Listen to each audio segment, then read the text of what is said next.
We also received a bunch of questions in advance, and several of them were specific to the adaptation funding in our performing arts program that Larry just referred to. So I'm going to invite Emiko Ono, director of our performing arts program, to talk a little bit more about that work. Emiko? Thanks, Vidya.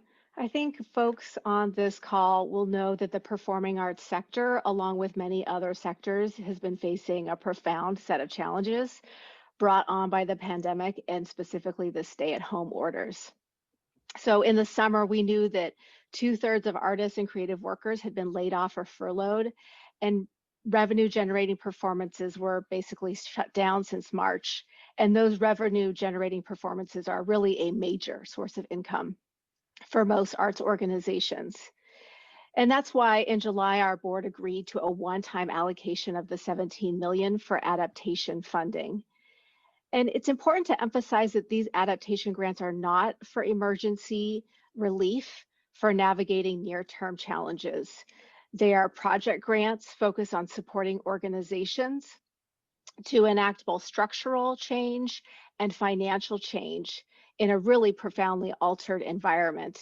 And we know some of the aspects of the current environment are going to endure. So changes that people undertake now can be used in the long term.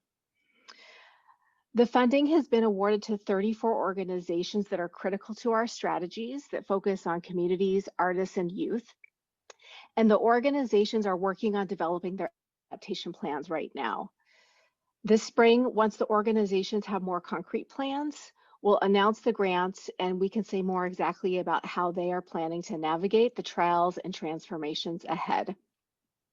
We feel really fortunate to have this one-time allocation that's separate from our core funding. And we're excited to share how these grants or how these group of grantees are adapting. I think there'll be terrific case studies and how the arts are rebuilding in ways that are more equitable and resilient given all the changes that are going on.